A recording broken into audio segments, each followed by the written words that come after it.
Bueno, esta semana nos amigamos con la Reforma Prosalud. Quiero pensar que nos amigamos con la Reforma Prosalud.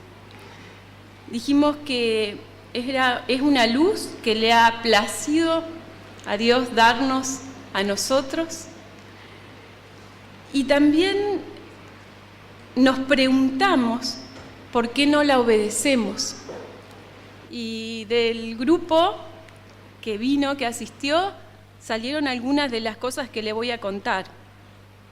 Dijimos que puede ser que no la obedezcamos por falta de fe, por la cultura que nos lleva a agasajarnos con cosas especiales, dulces, especialmente dulces o especialmente saladas, porque no leemos los libros de la hermana de White, que fueron inspirados por Dios, y tal vez nos llega a través de comentarios o de una doctora que habló o alguien, pero no lo leemos personalmente. Bueno, en fin, hicimos como una terapia de grupo en estos 3 días, que fue muy lindo. Sinceramos también nuestros corazones, dijimos, no somos perfectos, y eso no es novedad para nadie, ¿sí? Hablamos del Salmo 46:10, estad quietos y conoced que yo soy Dios, para que los planes que hagamos no los hagamos nosotros, sino que dejemos que Dios planifique en nuestra vida. Reconocimos que es importante ayudarnos como familia, como iglesia, como comunidad, de adulto a adulto, de adulto a niños, de niños entre niños. Reconocimos que tenemos que trabajar con el contraste y no con la crítica, ¿sí? Todos los seres humanos somos muy tendientes a criticar, y cuando hacemos algo diferente es el foco, ¿no? Pero justamente es lo que Dios nos pide, que seamos diferentes, pero cuando somos diferentes somos criticados. Es muy humano eso. Hablamos un poco también de las grasas, del azúcar, hablamos del endotelio, hablamos de la sal, mostramos muchos trabajos de investigación y nos preguntamos si sería necesario mostrar esos trabajos de investigación, si no tendríamos que basarnos realmente en la fe y no en la ciencia. Porque si nos basamos tanto en la ciencia, tal vez demore mucho más Jesús en venir. Si nosotros esperamos que la ciencia nos diga lo que ya Elena de White escribió hace 150 años, tal vez nuestra fe se enfríe. Pero hoy no vamos a hablar ni de azúcar, ni de sal, ni de grasa, ni de jugos verdes. Hoy vamos a hablar de en qué nos concentramos. Y me pareció interesante, para saber en qué me tendría que concentrar yo, ver en qué se concentraba Jesús cuando estaba en la tierra. Entonces, al hacerme esta pregunta, ¿en qué se concentra Jesús cuando estuvo acá en la tierra?, tuve que dar vuelta a la pregunta, y era, ¿en qué no se concentró Jesús cuando estuvo en la tierra? Vamos a leer juntos Mateo 9, 9 al 13.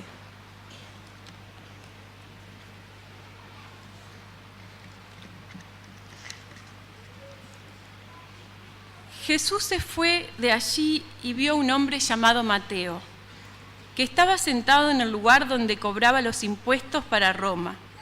Jesús le dijo, sígueme. Entonces Mateo se levantó y lo siguió.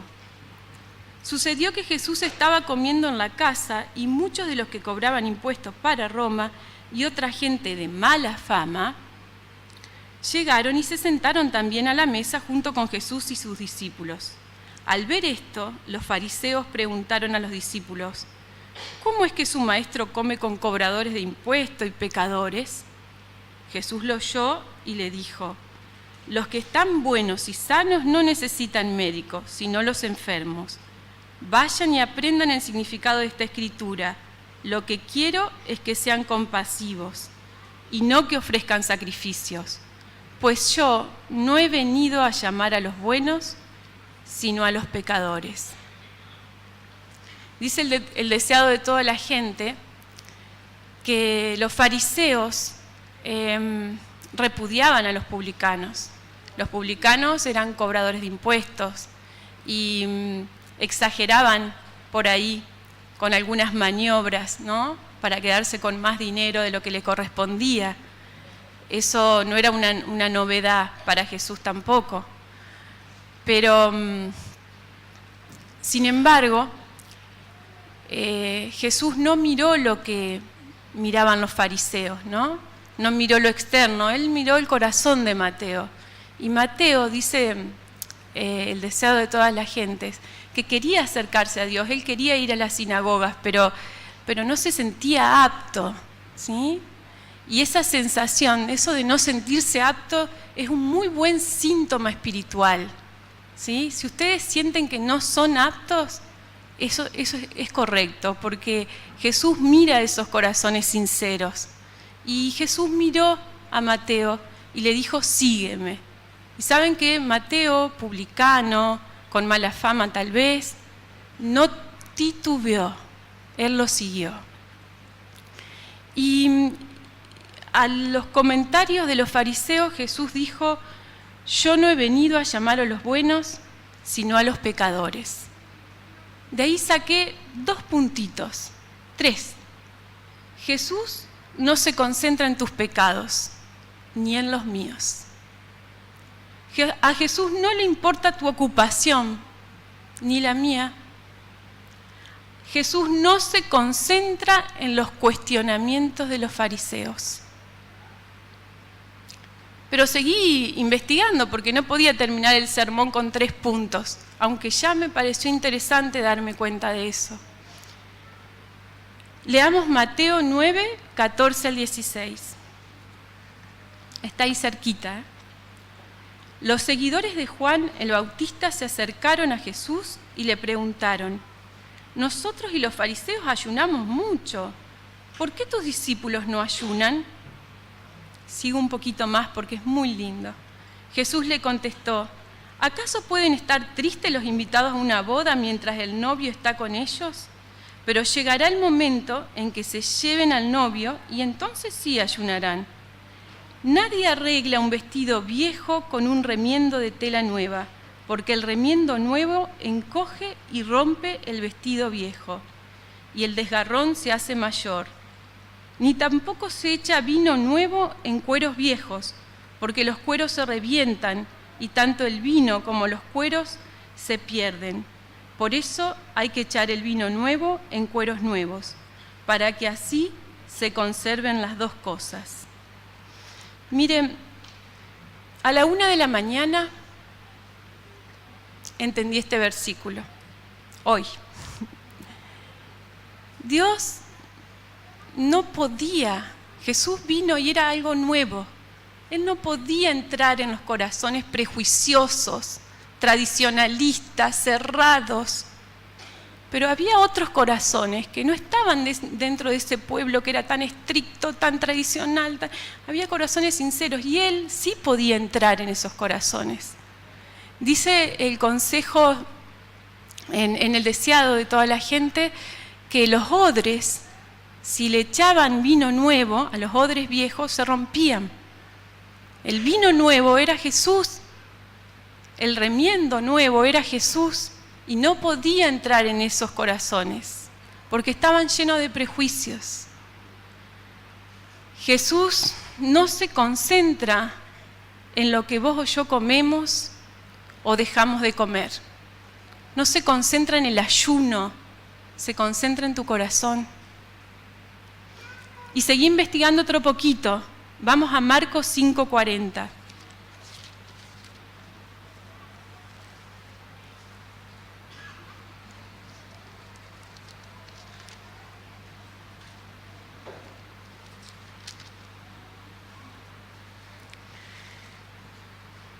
La gente se rió de Jesús, pero él los hizo salir a todos, y tomando al padre, a la madre y a los que le acompañaban, entró a donde estaba la niña.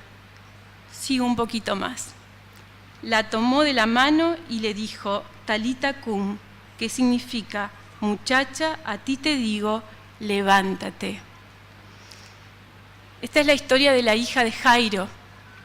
Venía Jairo a encontrarse con Jesús y a pedirle por favor que fuera a sanar su hija enferma. Pero Jesús estaba lleno de gente alrededor y él se dirigió hacia la casa de Jairo. Pero había muchísima gente y entre esa gente una señora tocó su capa, una señora con problemas, que se sentía muy mal, pero que tenía mucha fe. Dijo, aunque sea si yo toco la capa, y Jesús percibió eso. Había mucha gente y le dijo a los discípulos, ¿quién me tocó? Ah, Jesús, mirá toda la gente que hay. ¿Qué sé yo quién te tocó? No sé, todo el mundo te tocó. Jesús percibe las necesidades de las personas. Cuando hay fe, Él percibe tu necesidad y la mía. Y Jesús llegó a la casa de Jairo y llegó, entre comillas, tarde, ¿no? Entonces la gente se burlaba de él, ya está, se burlaba, se reía, dicen, ¿sí? Pero él no le importó, él entró con la mamá, el papá, y le dijo, Talita cum, muchacha, a ti te digo, levántate.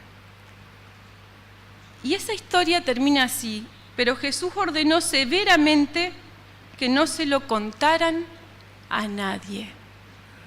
Me di cuenta que Jesús no se concentraba en las burlas. Jesús no se concentraba en los consejos de los discípulos. Jesús no se concentraba en el marketing. Y seguí investigando otra cosita.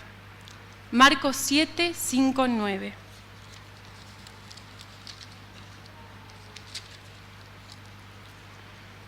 Por eso los fariseos y los maestros de la ley le preguntaron, ¿por qué tus discípulos no siguen la tradición de nuestros antepasados, sino que comen con las manos impuras? Jesús le contestó, bien habló el profeta Isaías acerca de los hipócritas que son ustedes, cuando escribió, este pueblo me honra con la boca, pero su corazón está lejos de mí. De nada sirve que me rinda culto, sus enseñanzas son mandatos de hombre, porque ustedes dejan el mandato de Dios para seguir las tradiciones de los hombres. A Jesús no se concentra en las tradiciones, en las culturas, en los que nos enseñaron o no nos enseñaron desde que somos chicos. En Marcos 8, 11 al 13, está ahí cerquitita. Los fariseos piden una señal milagrosa. Llegaron los fariseos y comenzaron a discutir con Jesús y para tenderle una trampa le pidieron que hiciera alguna señal milagrosa que probara que él venía de parte de Dios. Jesús suspiró profundamente y dijo, ¿por qué pide esta gente una señal milagrosa? Les aseguro que no se les dará ninguna señal.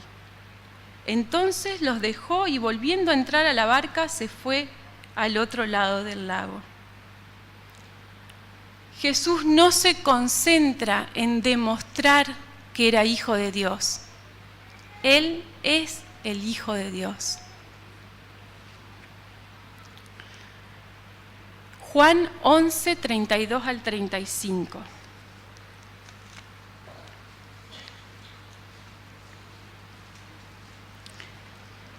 Cuando María llegó a donde estaba Jesús, se puso de rodillas a sus pies diciendo, Señor, si hubieras estado aquí, mi hermano no habría muerto.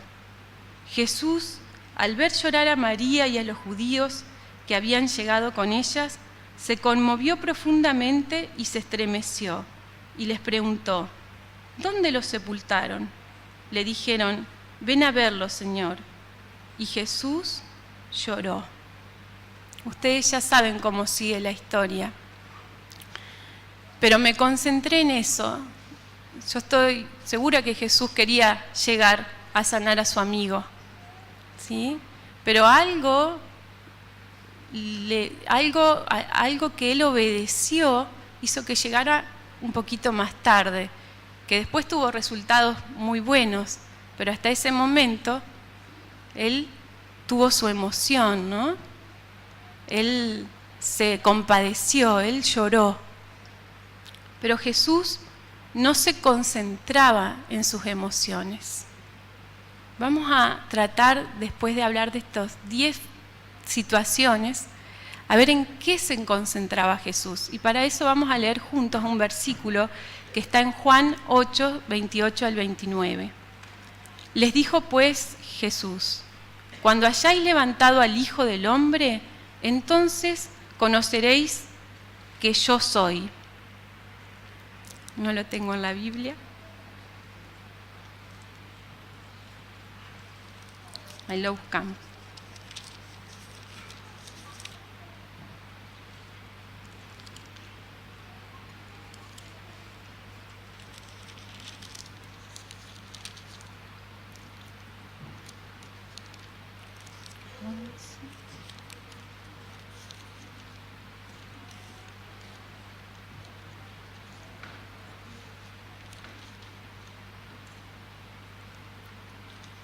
Me perdí un poquito sin la diapositiva.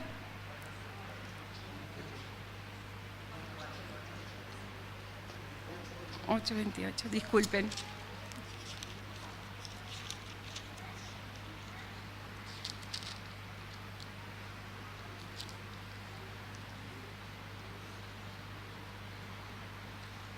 Ahí lo retomo.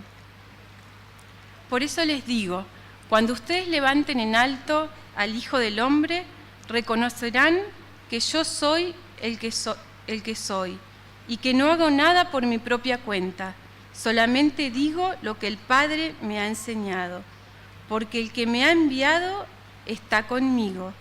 Mi Padre no me ha dejado solo, porque yo siempre hago lo que a Él le agrada. ¿En qué se concentraba Jesús cuando estuvo en la tierra? A partir de todo esto me di cuenta que Jesús se concentraba en hacer, en entender, en aceptar y en hacer la voluntad de Dios. Jesús se concentraba en el corazón de las personas. Jesús se concentraba en la necesidad de las personas. Jesús se concentraba en dar. ¿Y qué tiene que ver todo esto con la reforma Prosalud? Me van a preguntar, ¿sí? Miren, la reforma Prosalud tiene todo que ver con esto. La reforma Prosalud es una rama de la obra especial de Dios para su pueblo, ¿sí? Es importante, se escribió en 1863, lo escribió Elena de White, nos dan un montón de consejos, pero son consejos prácticos. ¿Qué significa la reforma Prosalud? La reforma Prosalud significa que cuando vos vas al supermercado a comprar, elegís comprar más verduras que grasa. Elegís comprar más verduras, frutas que carne. Significa que te das el tiempo para tener una actividad física. Significa que más allá de las ventanas o las cortinas que tengas en tu casa, las tengas aireadas. Significa que permitas que el sol no solamente entre en tu casa, en tu habitación, sino en tu vida. Significa que vas a estar lleno de incoherencias cuando comiences. Y eso es mi experiencia personal. Que vos vas a decir, sí, sé que esto hace mal, entiendo que el azúcar refinado hace mal, entiendo que la grasa hace mal, entiendo que las grasas saturadas se dividen en tanto, pero es el cumpleaños de mi hija y yo voy y le compro la torta. ¿Se entienden? Porque la cultura, porque la idea de que uno va a...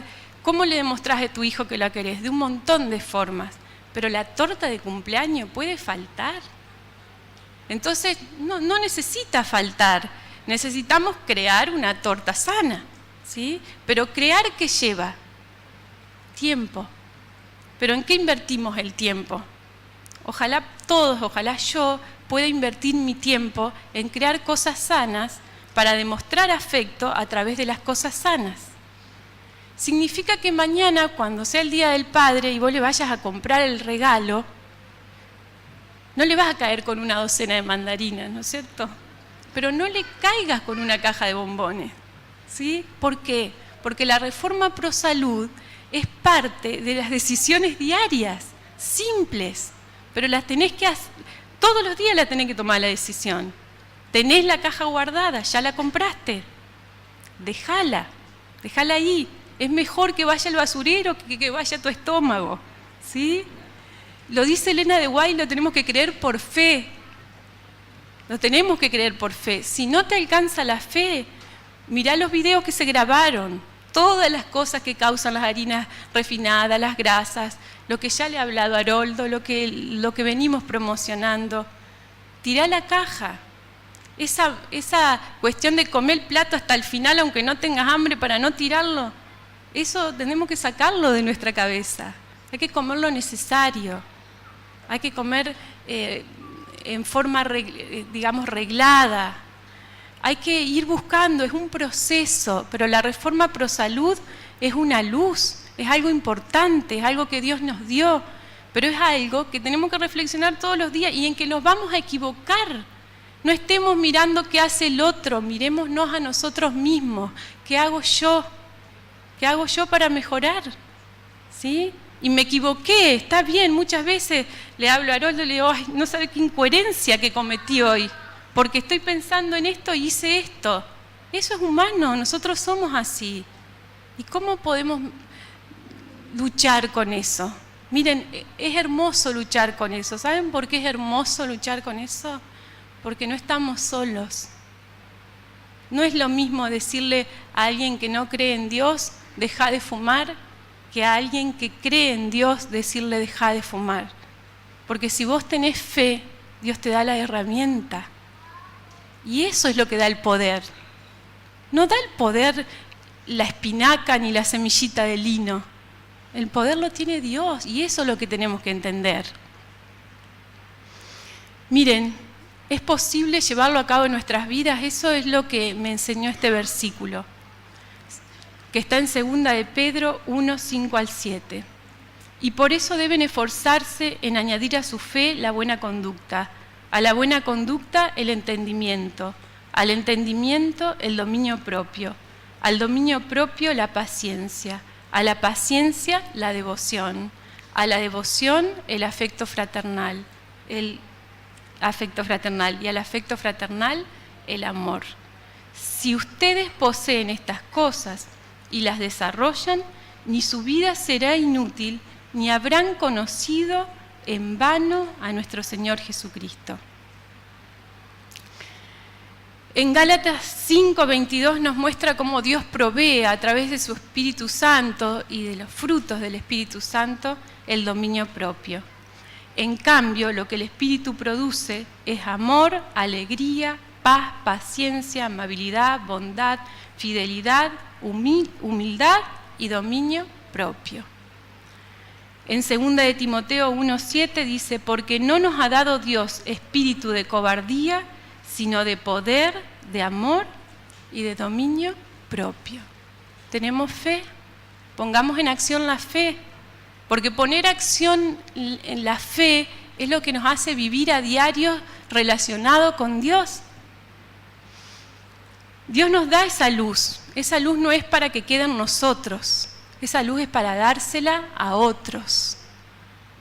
Miren si no es una luz que Elena de White dice, una razón por la cual no disfrutamos de más bendiciones del Señor es porque no prestamos atención a la luz que le ha placido darnos con respecto a las leyes de la vida y la salud. Hay leyes para cumplir, para respetar. Nosotros podemos ser reflectores, podemos ser foquitos 40, podemos ser un fosforito apagado, no importa. No importa, la buena noticia es que Dios nos ama así. Eso no quita el amor de Dios por nosotros. Entonces la pregunta es, si Dios nos ama igual, ¿por qué hacer cosas que no queremos? ¿Por qué dejar de comer los bombones? ¿Por qué dejar de hacer nuestro asado? ¿Por qué?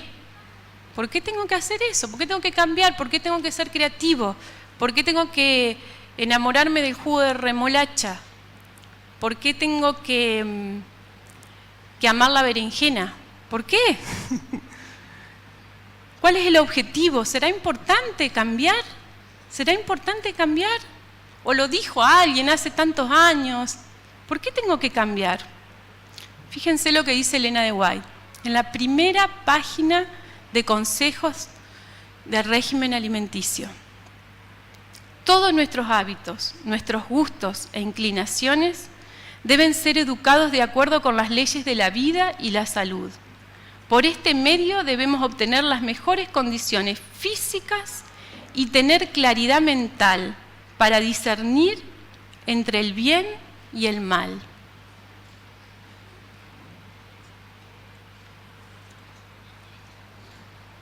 ¿Será importante discernir entre el bien y el mal en un mundo donde adolescentes toman escuelas y colegios y plantean que matar a otra persona que es su propio hijo debería ser legal? ¿Debemos tener claridad mental? ¿Debemos hacer que nuestros hijos, a partir de la alimentación y del mensaje pro salud, tengan una mente clara para discernir el bien y el mal? ¿Será que este momento es el apropiado para empezar a reflexionar en lo que comemos, lo que no comemos, en cómo cuidamos nuestro organismo? Sé que se nos concede una sola vida y la pregunta que cada uno debe hacerse es: ¿cómo puedo invertir mis facultades de manera que rindan el mayor provecho? ¿Cómo puedo hacer más para la gloria de Dios y el beneficio de mis semejantes? Pues la vida es valiosa solo en la medida que se la usa para el logro de estos propósitos: glorificar a Dios y ayudar a nuestros semejantes. Nuestro primer deber hacia Dios y nuestros semejantes es el desarrollo individual. Cada facultad con que el Creador nos ha dotado debemos cultivarla hasta el más alto grado de perfección. ¿Para qué? Para realizar la mayor suma de bien de la cual seamos capaces. Por tanto, está bien invertido el tiempo que se usa para la adquisición y la preservación de la salud física y mental. ¿Nos lleva más tiempo cocinar en casa? ¿Nos lleva tiempo salir a caminar? No podemos empequeñecer o inhabilitar ninguna función del cuerpo o de la mente. Definitivamente, la reforma pro salud es un regalo de Dios que nos da para aumentar nuestra salud y nuestras capacidades físicas, mentales y espirituales. ¿Para qué? Para tener mejor discernimiento entre el bien y el mal, y para que nos concentremos en lo que se concentraba Jesús, que nos concentremos en entender, aceptar y hacer la voluntad de Dios, que nos concentremos en el corazón de las personas, que nos concentremos en la necesidad de las personas, que nos concentremos en dar. Voy a terminar con algo que leí también del deseado de toda la gente en la página 12. Se lo recomiendo porque creo que es el punto clave de nuestra espiritualidad. Mirando a Jesús, vemos que la gloria de nuestro Dios consiste en dar. Cristo dijo: nada hago por mí mismo, me envió el Padre viviente y yo vivo por el Padre. No busco mi gloria, sino la gloria del que me envió. En esas palabras se presenta el gran principio que es la ley de vida para el universo. Cristo recibió todas las cosas de Dios, pero las tomó para darlas. ¿En qué nos concentramos? Esa es la tarea para reflexionar en el día de hoy. Que Dios los bendiga. ¿Una oración? Terminamos con una oración, ¿sí?